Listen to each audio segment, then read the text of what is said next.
তখন যদি জেল হত্যা করা হতো তাহলে এই রিজভী সাহেব কিন্তু এখন বলতো না যে আওয়ামী লীগের যারা হত্যাযোগ্য ছিল না, যারা এই ঘোষণায় যারা ওতপ্রোতভাবে জড়িত ছিল, তারা আওয়ামী লীগ দল করলে আমাদের কোনো সমস্যা নাই, এই কথা তখন বলতো না।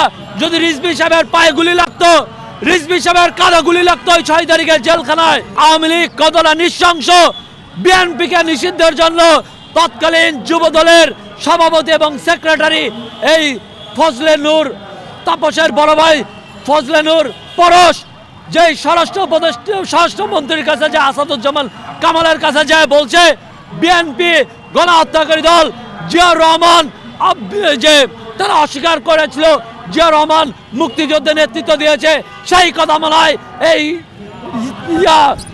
রিজভী সাহেব ভুলে যাচ্ছে। এই কারণেই রিজভী সাহেব নিয়ে আওয়ামী লীগকে পুনর্বাসনের কথা বলছে। আমরা আবার দেখতে পাচ্ছি সেই ক্যান্টনমেন্ট থেকে বলা হচ্ছে আওয়ামী লীগকে পুনর্বাসনের কথা। আমরা বলেছি ক্যান্টনমেন্ট থেকে যে 626 জনকে ছাড়া হয়েছে, সেই 626 জনের এখনো পর্যন্ত তালিকা প্রকাশ করা হয় নাই।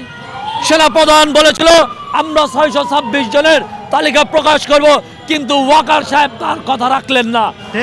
আমরা দেখেছি ওয়াকার সাহেব এখনো পর্যন্ত 626 জনের তালিকা প্রকাশ করে নাই। তার মানে থেকেই বোঝা যাচ্ছে ক্যান্টনমেন্ট থেকে এবং আওয়ামী লীগের লোকজন বিএনপিকে এবং জামাতের কিছু নেতাকে টাকা খাইয়ে তারা আওয়ামী লীগ পুনর্বাসনের পায়তারা করছে। রিজভী সাহেব যে কথাটা আপনারা বলছেন যে আওয়ামী লীগের যারা দোষ করেনি তারাই, আপনার গণহত্যায় আওয়ামী লীগ পুরো সংঘবদ্ধ হয়ে পুরো একটি দল এই গণহত্যায় নেতৃত্ব দিয়েছে। সেখানে কি আওয়ামী লীগের কোনো নেতা বলেছে মিডিয়ার সামনে যে আমরা এই গণহত্যাকে মানি না? আওয়ামী লীগের এই যে সভানেত্রী শেখ হাসিনা যেই নির্দেশ দিয়েছে গুলি চালানোর জন্য বাংলাদেশের জনগণের উপর, সেটাকে আমরা মানি না, আমরা প্রত্যাখ্যান করছি, আমরা আওয়ামী লীগ দলের থেকে আমরা পদত্যাগ করছি বলেছে একটা নেতা কর্মী? কেউ বলেনি। তাহলে বুঝতে হবে যারা চুপ ছিল তারাও এই গণহত্যার সাথে অতপ্রতভাবে জড়িত, তারা এই গণহত্যাকে সাধুবাদ জানিয়েছে। যদি আওয়ামী লীগ টিকে থাকতো তাহলে আজকে এই আন্দোলনকারী আমাদের লাশ নর্দমায় পড়ে থাকতো। আর এই রিজভী সাহেবরা যারা এখন বলছে নিয়ে তারাও তো জেলে ছিল। রিজভী সাহেব হয়তো ভুলে গেছেন, আমি বলি নাই। রিজভী সাহেব এবং আমি একই সেলে 6 তারিখে ছিলাম সেই কারাগারে। সেখানে যখন গোলাগুলি হচ্ছে 6 তারিখে, আপনারা জানেন না অনেকেই, কারাগারে সেই ইতিহাস কিন্তু কেউ বলে নাই।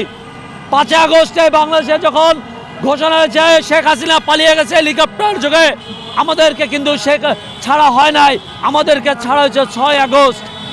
কারণ জেলখানার ভিতরে তখনও কেউ শিওর না কি হতে যাচ্ছে বাংলাদেশে।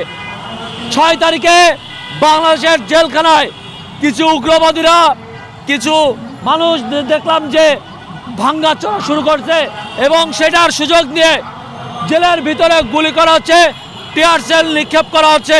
এবং আমি সহ ভিপি নুরুল হক নূর, রুহুল কবির রিজভী সাহেব, তারপর হচ্ছে আপনার ইশরাক সাহেব, টুকু সালাউদ্দিন টুকু যে যুব দলের সেক্রেটারি ছিলেন, তারপরে আপনার ঢাকা মহানগর দক্ষিণের এখন আহ্বায়ক আছেন মজনু ভাই বিএনপির, তিনি সহ, তারপর হচ্ছে আপনার জামাতে ইসলামের সেক্রেটারি মিয়া গোলাম পরার, সবাই জেলে ছিলাম, আমি সেখানেও ছিলাম।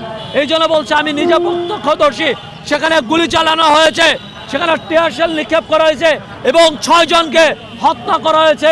আপনারা কিন্তু সেটা মিডিয়ায় দেওয়া হয় নাই। জেলখানা হত্যা করা হয়েছে, তখন আমরা আশঙ্কায় ছিলাম জেল হত্যা দিবস আমরা জেনেছি, এখন আবার নতুন করে সেই জেল হত্যা করা হয় কিনা, সেই আতঙ্কে কিন্তু আমরা সবাই ছিলাম।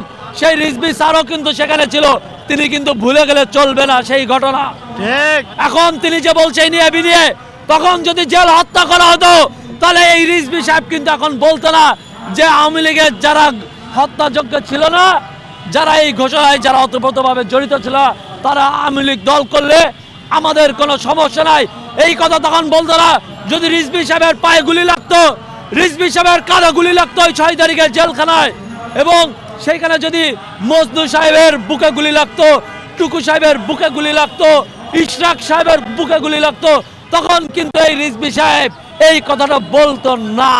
আমরা এটাই বলছি যে যার বুকে গুলি লাগে নাই, যার কাঁধে গুলি লাগে নাই, সেই মর্ম বুঝতেছে না।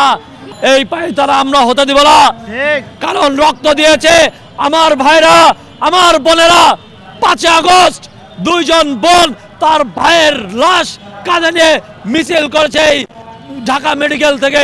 সেখানে রিজভী সাহেবের ছেলে মারা যায় নাই, সেখানে তারেক রহমানের পরিবার মারা যায় নাই, সেখানে ওই আপনার জামাতের নেতার ছেলে মারা যায় নাই।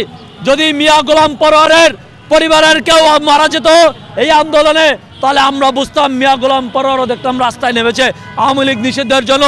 সেখানে আমরা দেখতে পাচ্ছি ওই বিএনপি জামাতে ইসলামের সভাপতি উনি বলছেন আওয়ামী লীগকে আমরা ক্ষমা করে দিয়েছি। আমরা তার একটি বক্তব্য কিন্তু 5 আগস্টের পরে দেখেছি। এই বক্তব্য কখন আসে? যখন তার মনে হয় না এই আন্দোলনে তার স্টেক আছে, তার অবদান আছে, তখন এই ধরনের বক্তব্য দিতে পারে। ঠিক, কেউ আওয়ামী লীগকে ক্ষমা করার নাই। আওয়ামী লীগকে একমাত্র ক্ষমা করতে পারে 2000 শহীদের পরিবার। যেই 2000 শহীদ হয়েছে তাদের পরিবাররাই শুধুমাত্র আওয়ামী লীগকে ক্ষমতা করার এখতিয়ার রাখে। আর আমি আপনি কেউ রাখতে পারি না আওয়ামী লীগকে ক্ষমা করার এখতিয়ার। যেই ভাইরা এখনো পঙ্গু হয়ে হাত হারিয়ে ফেলছে, কেউ পা হারিয়ে ফেলছে, কেউ চোখ হারিয়ে ফেলছে, তারা আওয়ামী লীগকে পুনর্বাসন যদি তারা করার অনুমতি দেয় তবেই বাংলাদেশে আওয়ামী লীগ রাজনীতি করতে পারবে। আদারওয়াইজ কেউ আওয়ামী লীগের রাজনীতি নিয়ে প্রশ্ন করতে পারে না।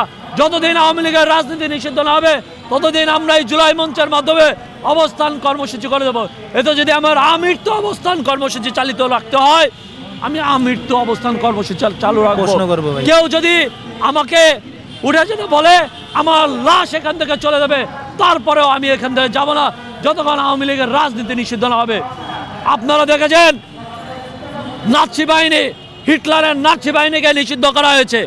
মুসলিনের যে ইটালির মুসলিন ছিল তাকেও নিষিদ্ধ করা হয়েছে। ঠিক একইভাবে আওয়ামী লীগ দলকেও নিষিদ্ধ করতে হবে।